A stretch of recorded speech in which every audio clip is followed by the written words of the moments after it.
When Joseph Kori was presented in court with his lover Judy Wangui last month, accused of murdering Kori's wife Mary Wambui, the country was taken aback, questioning how a man and his girlfriend could hatch a plot to kill his wife. The two respondents remanded in custody at Juja police station for the next 14 days. But detectives have over the days pieced together information which may change the direction of the case.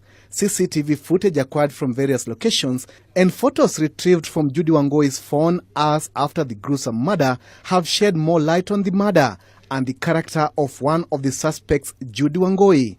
From the evidence, the two women, though fighting for the same man, enjoyed a cordial relationship. Detectives have established that on 26 January 2019, the day that Wambui was murdered, Kori's lover Judy Wangui had in fact gone to Kori's home at Garden City, Kasarani Park without his knowledge. Wangui even had the audacity to take photos of Kori as he left his house in this car at about 11:15 a.m. He was headed to Ngong for a business meeting. Wangui is said to have visited Kori's home using this vehicle, a Toyota Allion KCE 582K, which she had hired from Michael Madenge, a car hire operator who is also in custody. Wangui and Kori's wife, the late Mary Wambui, were known to each other for years. In fact, Wangui was once an employee of Wambui at her hardware before Wangui and Joseph Kori became lovers.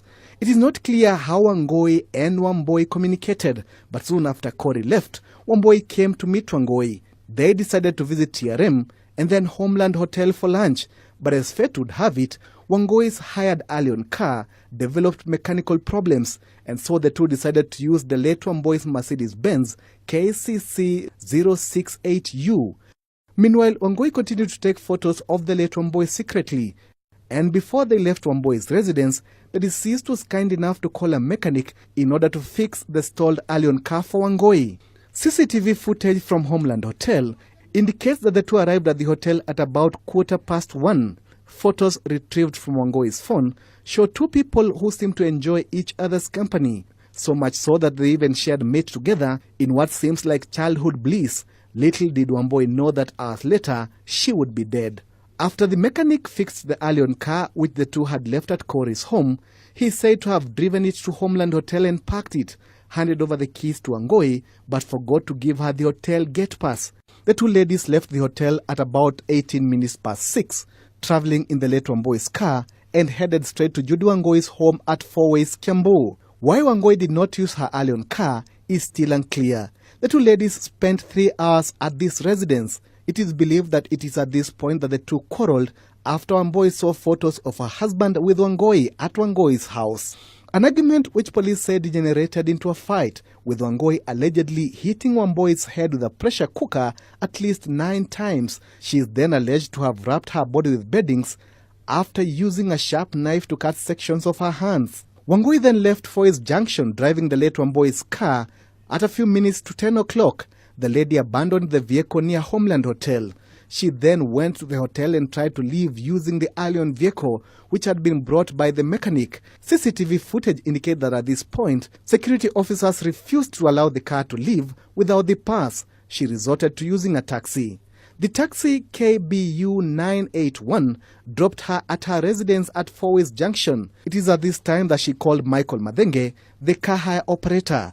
CCTV footage, which detectives are in possession, shows the car arriving at Four Ways Junction, a Toyota Voxy KCK 968F.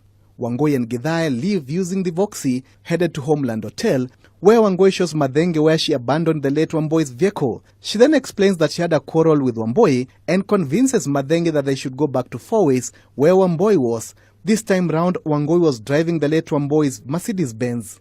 They arrived at Four Ways at almost 1:30 a.m. and this is when it dawned on Madenge that indeed Wambui was dead. Detectives indicate that Madenge claims that Wangui threatened him that if he fails to assist her in disposing of the body, Wangui would scream and frame him for the murder. Madenge says he had no option but to help Wambui carry the lifeless body of Wambui downstairs and into the late Wambui's Mercedes-Benz backseat. Then they hit Thika Road onto Ruiru, with Wambui driving the Mercedes-Benz, while Madenge followed closely in his Voxy. The plan was to have the body dumped at a dam near a place called Courtesy Beach. The two carried the body and threw it into the dam.